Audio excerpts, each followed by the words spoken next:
The night of December 8th, 1941, planes roared through the sky over San Francisco.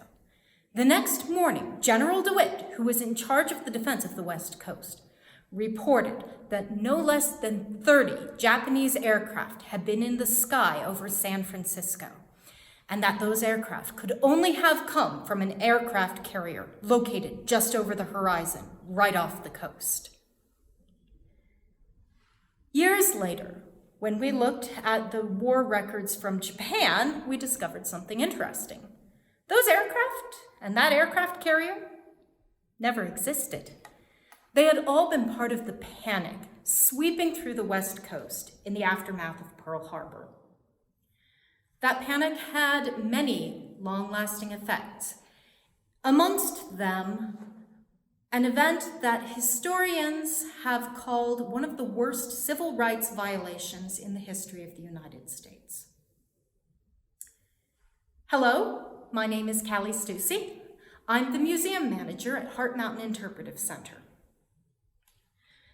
In 1942, the U.S. Army rounded up about 120,000 Japanese American civilians and sent them to 10 camps in the interior of the country. These camps were surrounded by barbed wire and were watched by armed guards. None of these people were ever charged with any crime. 2/3 of them were American citizens. The remaining 1/3 were immigrants from Japan who had lived in the United States for a minimum of 18 years. Hart Mountain was one of those camps. The U.S. military justified its decision to create these camps as military necessity, based on the presumed disloyalty of the Japanese American population. However, ultimately, no Japanese American of the West Coast was ever tried for espionage or sabotage before, during, or after the war. In 1980, the Commission on Wartime Relocation and Internment of Civilians concluded that the exclusion and the incarceration were not military necessity, as had been claimed. The driving forces had been racial prejudice, war hysteria, and a failure of political leadership. The racial prejudice is sadly simple enough to understand. This was the time when the Jim Crow laws were at their height. It was also a time when anti-immigrant nativist sentiments ran rampant throughout the United States, on both coasts. In addition, along the West Coast, there was a very strong tendency towards the Yellow Peril rhetoric, which was an anti-Asian sentiment in particular. The failure of political leadership is also, sadly, fairly straightforward to understand. The American Legion declared that it is not the time for consideration of minute constitutional rights. A journalist, Westbrook Pegler, took it a little bit further and said, "To hell with habeas corpus."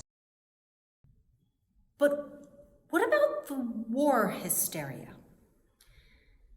Given the current situation with the COVID-19 coronavirus, Hart Mountain Interpretive Center has decided to dedicate our online programming this week to taking a closer look at the way that panic and fear fed into what happened to the Japanese American population during World War II. So I invite you to come with me as we take a look at what happens to a country on panic mode. So to start off, what even is panic? Now, I realize this seems like an odd question. I mean, we've all seen the movies, right? Godzilla or King Kong shows up or some other monster, and suddenly there's running and screaming, and everybody is rushing about and pushing each other aside and trampling each other. There's probably a child getting abandoned, and it's everybody out for themselves.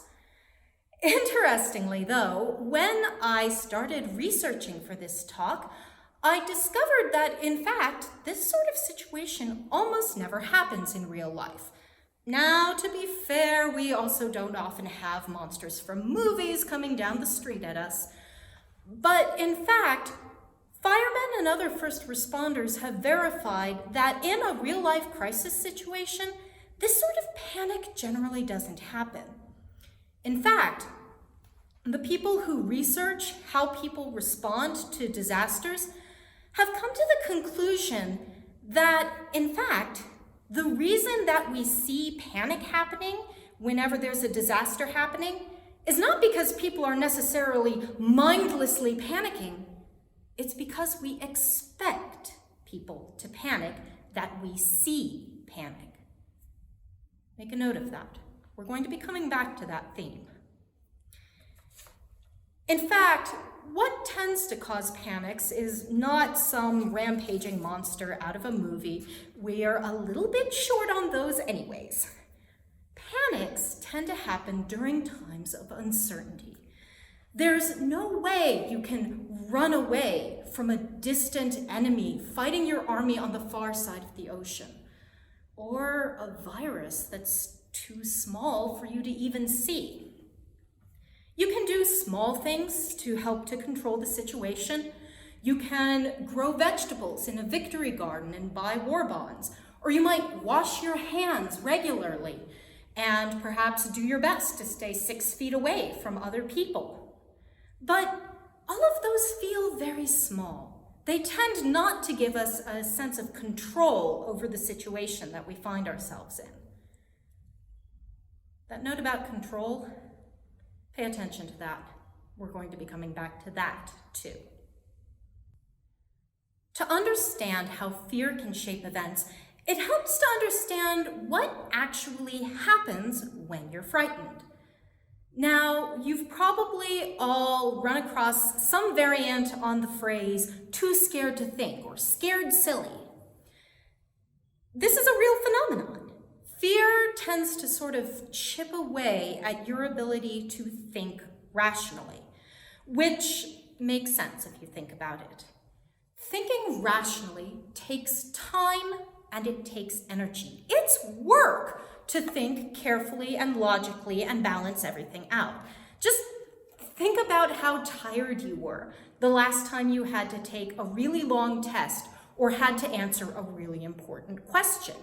It's work. And if you're in danger, if your life is in immediate danger right now, you really don't have the time to stop and carefully think about everything that's going on and say, maybe I should run away right now. Instead, fear skips past the rational thinking and goes straight to the emotional decision-making. The yipes, I better run right now. And your legs are moving before your rational mind has even started to process what's happening. Now, all of this is a good thing if you are in an immediately dangerous situation. The problem is, we don't have two kinds of fear. One for an immediately dangerous situation where you have to run away as fast as you can, and another for, I don't know what's going to happen in the next week. We're at war, what happens if we lose? There's a virus, what happens if I get sick? We don't have separate fears for that. It's the same fear. What happens in your mind and your body is the same thing. Instead, think of fear as adding fuel to a fire. Fear pushes you to make that impulsive, emotional decision rather than carefully thinking through the situation. And that can be a problem for several reasons. There's an old saying, you cannot reason someone out of a position that they were not reasoned into. In a contest between emotion and reason, emotion almost always wins. I suspect we've all had the experience where a family member or a friend or a coworker latched on to some sort of idea and then could not let go of it, even when all the evidence seemed to suggest that that original idea was wrong.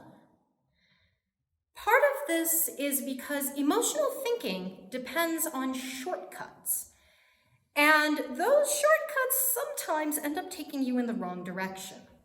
For example, remember what I said earlier about how we observe panic in a crisis situation because what we expect to see is panic? That's one of those shortcuts. The fancy name for it is confirmation bias. We tend to interpret evidence as supporting the conclusion that we have already come to. For example, you've probably heard the saying that there's no smoke without fire. The trick is, if you are absolutely convinced that there is a fire out there, then every single cloud is going to look a whole lot like smoke. This is part of why innocent until proven guilty is so important in our legal system. For example, take General DeWitt's rather infamous statement when he was justifying his decision to remove Japanese Americans from the West Coast. The very fact that no sabotage has taken place to date is a disturbing and confirming indication that such action will be taken. This is confirmation bias at its most blatant. If you've already decided that a group of people are dangerous, then any evidence is going to be seen as supporting that belief, up to and including a complete lack of evidence. This is also where conspiracy theories come from. Part of what conspiracy theories do is they help us create a framework for understanding events that otherwise are hard to wrap our minds around. They're too big or sometimes too frightening to understand. One specialist in social psychology has explained that conspiracy theories tend to surround big events because the small explanations are unsatisfying. People often want clear, easy explanations. It makes them feel better. And because they want them, they're going to find evidence to support them, one way or another. Part of this is because frightened people want to feel secure. Conspiracy theories do this by giving a narrative logic to events. We all like to wrap things up with nice and tidy explanations that are clear and easy enough to understand. Think about the saying, truth is stranger than fiction. Fiction has to make sense. More than that, fiction has to be satisfying, and that is the danger. For example, after Pearl Harbor, many people accused the Japanese American community of having helped the bombers because that was a more emotionally satisfying explanation than that the defenders had been taken off guard. Conspiracy theories also often give people a target that they can blame for what is happening, and that can be emotionally very appealing. Remember what I said earlier about how uncertainty and feeling powerless can make fear worse? The thing about having someone to blame is that it gives you an illusion of control over what's going on. If bad things are happening because bad guys are making them happen, then stop the bad guys and you'll stop the bad things. And you may have noticed that what I just said basically sums up the plot of so many movies and books and TV shows. It's a satisfying narrative, especially because it means that the bad things are gone once the bad guy is stopped. And if you're scared, that's a really comforting thought. Of course, then you have a problem.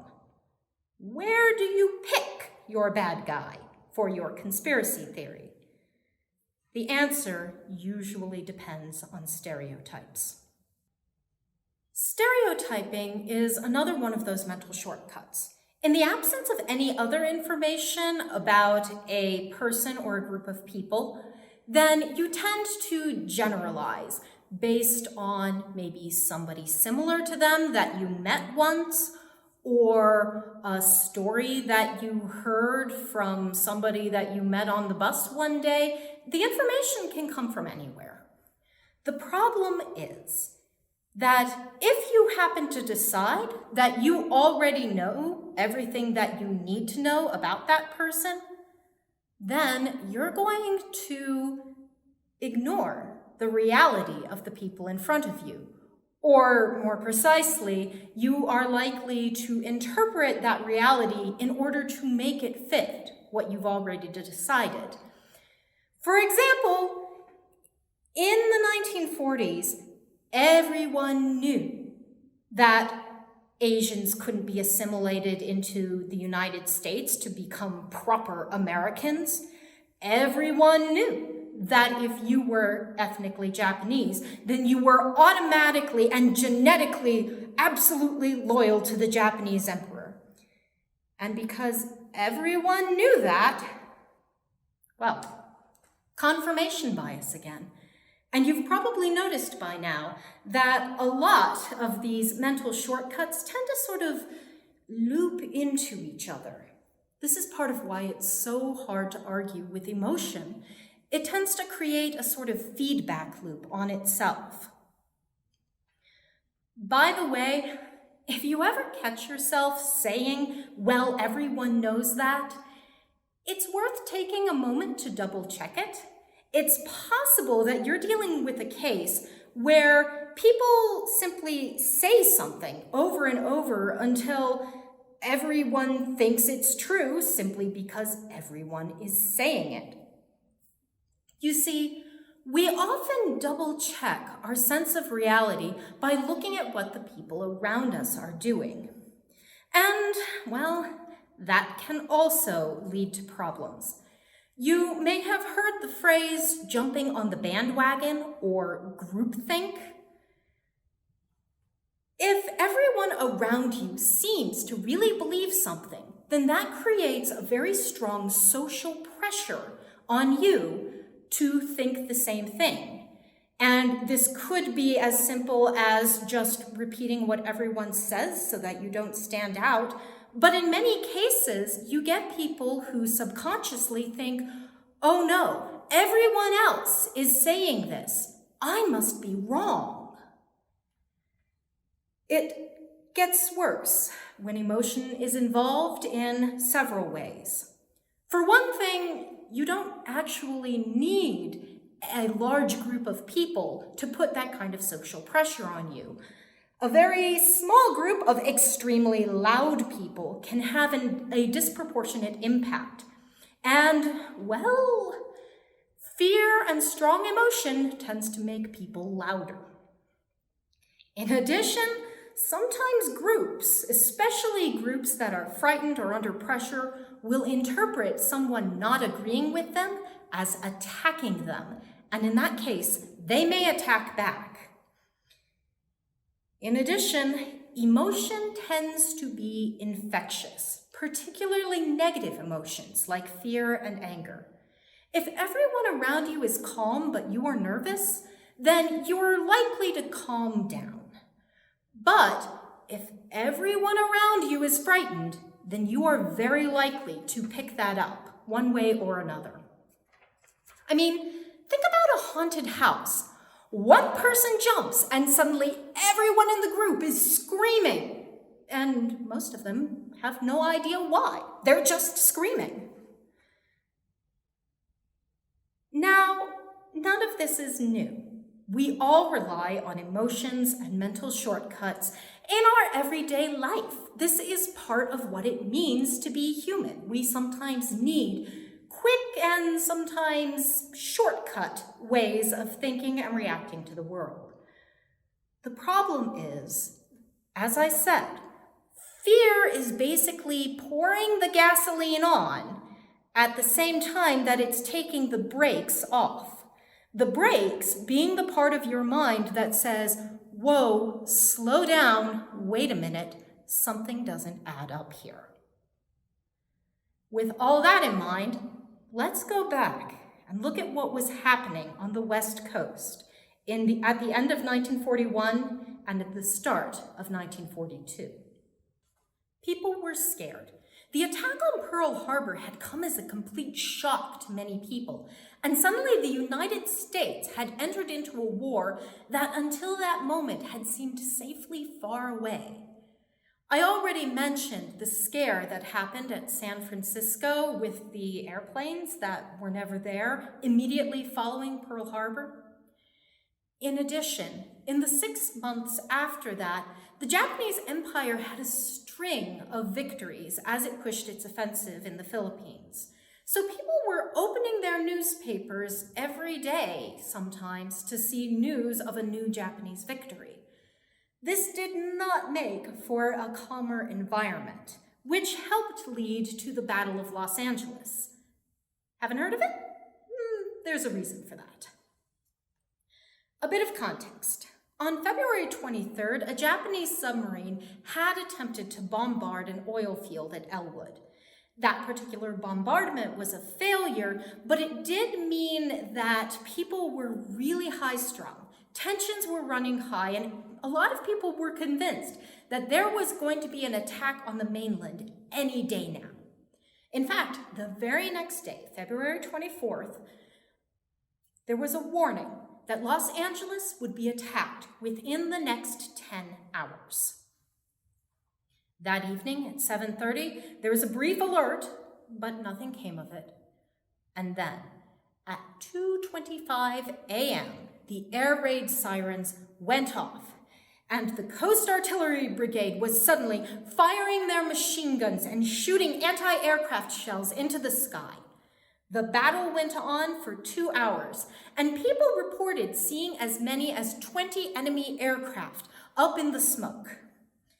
But when the alarms ended and the blackout was lifted in the morning, not a single plane had been shot down, even though reports had said that an enemy aircraft had crashed right in the middle of Hollywood. The only damage done to the city had been done by its own defenses. A few hours later, the Secretary of the Navy, Frank Knox, reported that the attack had been a false alarm. Now, the Army, on the other hand, said no, it can't have been a false alarm. Japan must have sent unarmed planes in a psychological attack. Given that even the leadership couldn't get their stories straight, the newspapers were also confused, and they ran a number of explanations, including accusing the government of covering up the attack or of deliberately manufacturing the incident in order to take control of California's defense industries. Yeah, there were a lot of conspiracy theories flying around at the time. For the curious, they reviewed the incident in 1949. The review suggests that what happened was the radar had picked up a weather balloon. Someone had misinterpreted the signal, and at that point, nerves, chaos, confusion, and the smoke from the anti-aircraft shells did the rest of the job. Now, one thing that I should make clear, this battle happened on February 24th, which was almost a week after President Roosevelt had signed Executive Order 9066. This is the order that effectively rubber-stamped the removal of Japanese Americans from the West Coast. So the Battle of Los Angeles wasn't a contributing factor in causing that removal to happen.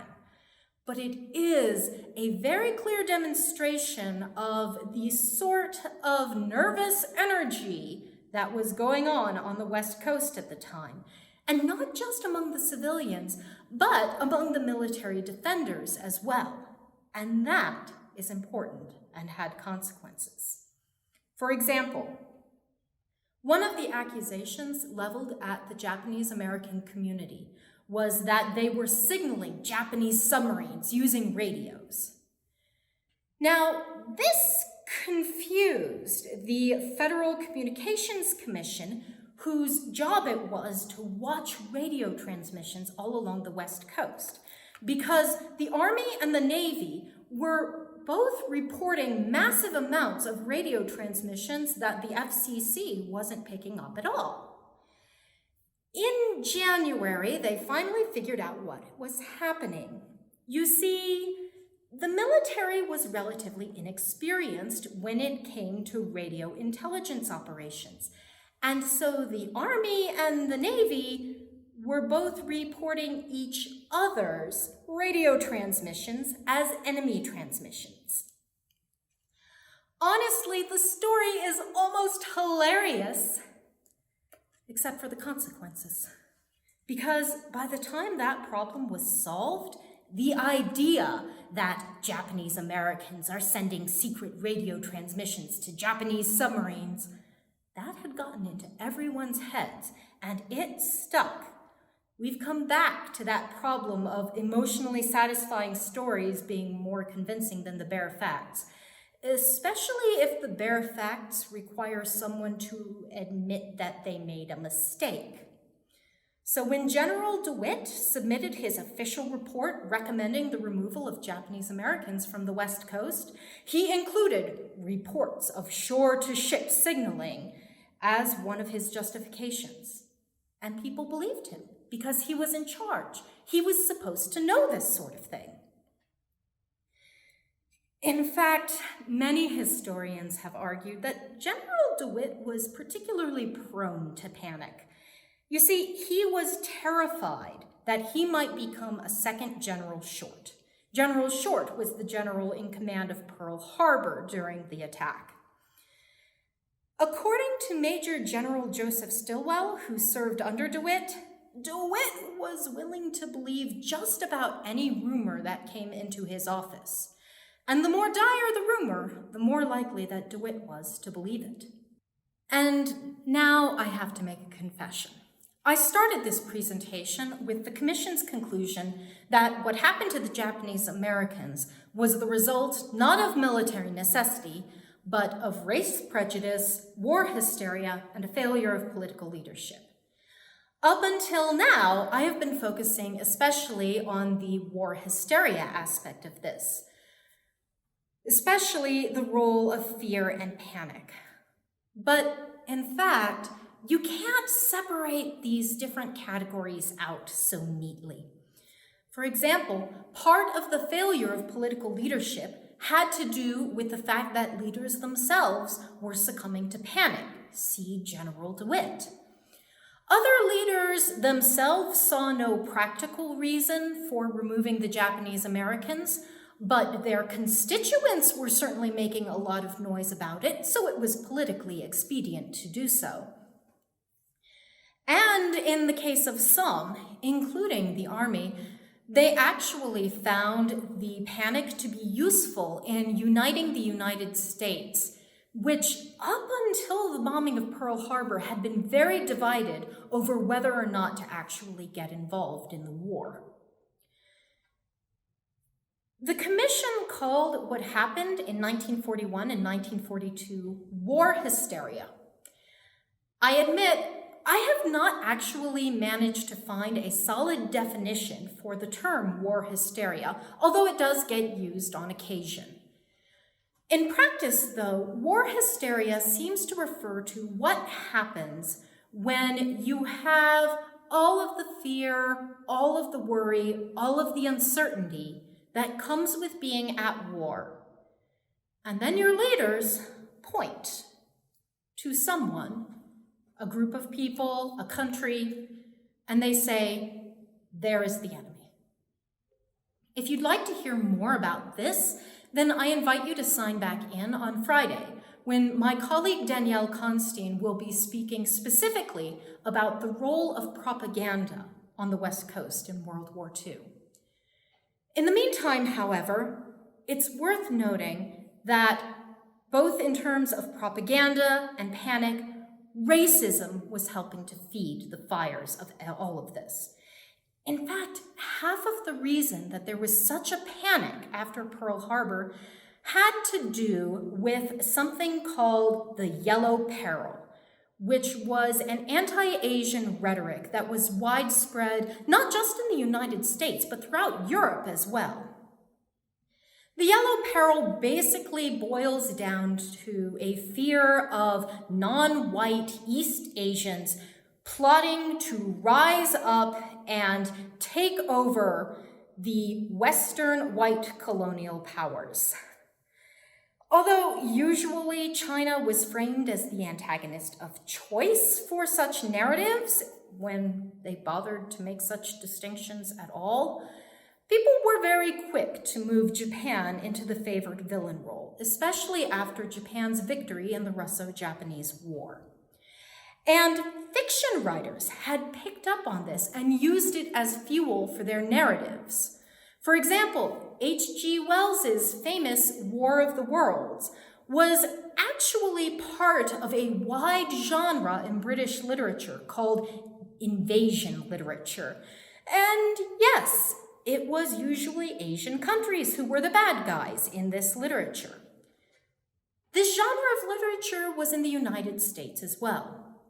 For example, in 1909, one author published a book that argued Japan would try to take over the United States by sending in immigrants who would attack from within before the Japanese army arrived. And you can bet that after Pearl Harbor, people were thinking of that story.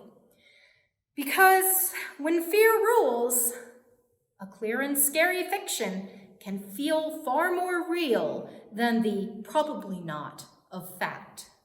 So we've talked about the effects of panic and how it played into what was happening on the West Coast during World War II.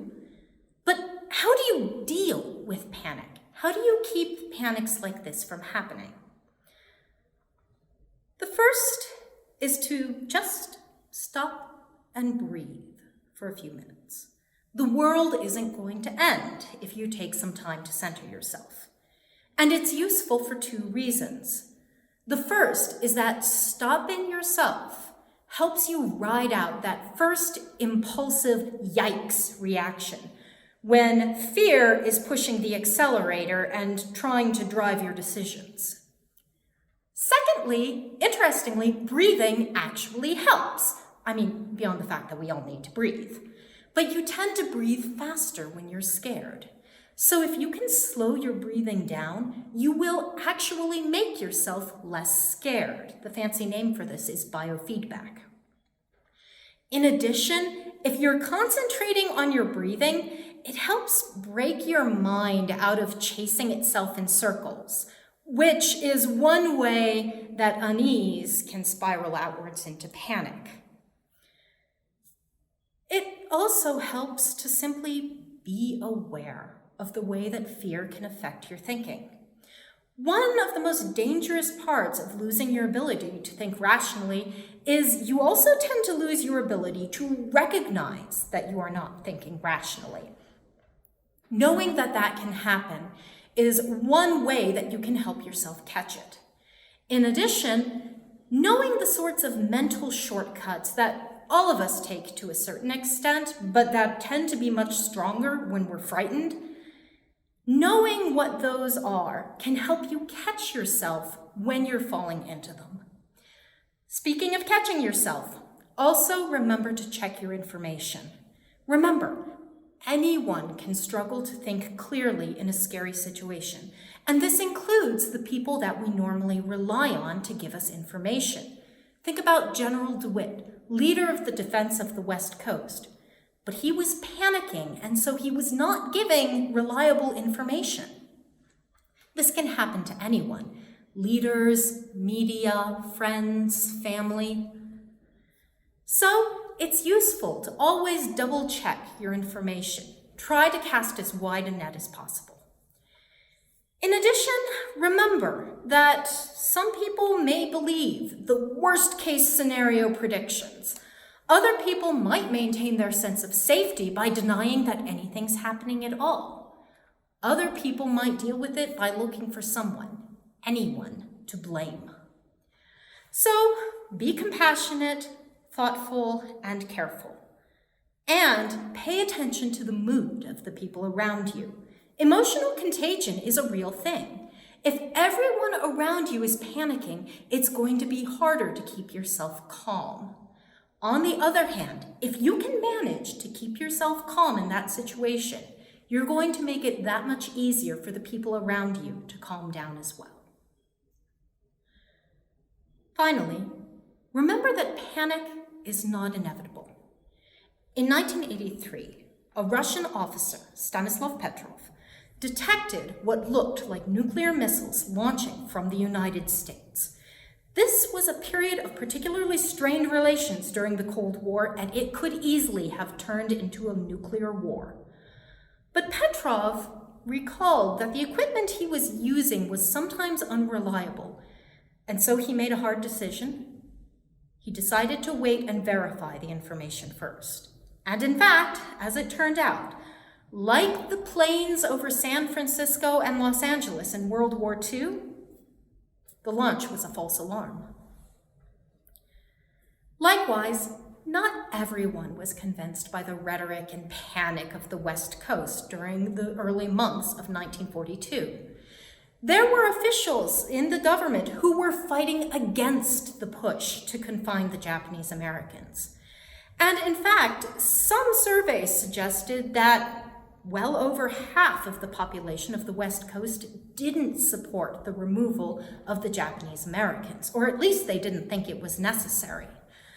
The problem was that those who did support it were very, very loud, and few people actively opposed it. Fear is a natural response to uncertainty and danger. If your life is in immediate danger, it's really useful to have, but it doesn't control us. What we do with our fear is a choice. The trick is, make certain that fear is not making the choices for you. Thank you for joining me today. If you have any questions or comments, feel free to drop them in the comments section. In addition, I encourage you to continue signing in and to take a look at some of our other online programming. Stay calm, take care, and thank you. Enjoy the rest of your day.